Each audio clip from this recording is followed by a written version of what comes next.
আর ও যে এই গরমে কি করে রুটি খায়, মানে আমার তো একদম চলেই না।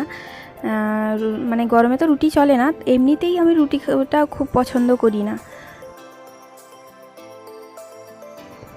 মনে হয় যেন এক গাল ভাত হলেই শান্তি।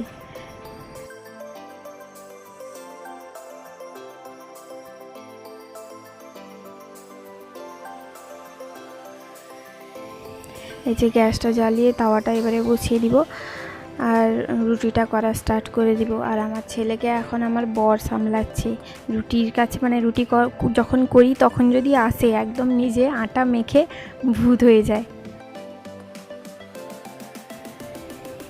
আর আমি সবসময় এইভাবেই রুটি করি, মানে দুদিকেই গ্যাস জ্বালিয়ে দিই, একদিকে তাওয়ায় রুটিটা হালকা একটু সেঁকে দিই, তারপরে এখানে ফুলিয়ে নিই রুটিটাকে।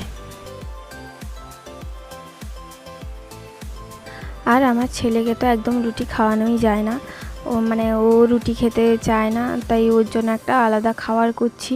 মানে এটা ওর জন্য ঘরেই তৈরি করা হয়েছে, বাদাম চিড়ে, তারপর সুজি, আরও বিভিন্ন রকমের জিনিস দিয়ে ছোলা ভাজা, ওগুলো দিয়ে তৈরি করা হয়েছে। তাও মানে এত টেস্টি এই খাবারটা, তাও ও খেতে চায় না। ওকে খাওয়ানোর সময় তোমাদেরকে দেখাবো।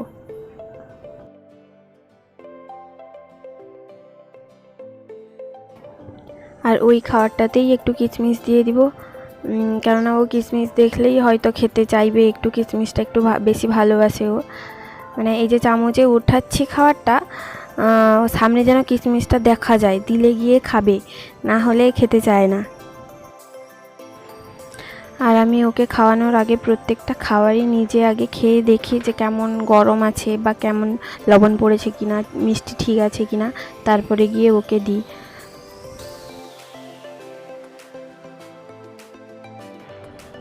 এই যে দেখো খেতে বসলে মানে কি পরিমাণে বদমাইশিটা করে, পালিয়ে যাচ্ছে, আমি তাকে টেনে ধরছি, দিয়ে গিয়ে খাওয়াচ্ছি।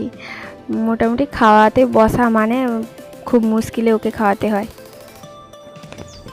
এই যে এরপর বরকে খেতে দিচ্ছি, আর দুপুরের তরকারিগুলোই আছে ওগুলোই দেব। আর এখানেই আমি আমার ভিডিওটা শেষ করলাম। গুড নাইট, বাই, সবাই ভালো থাকবে।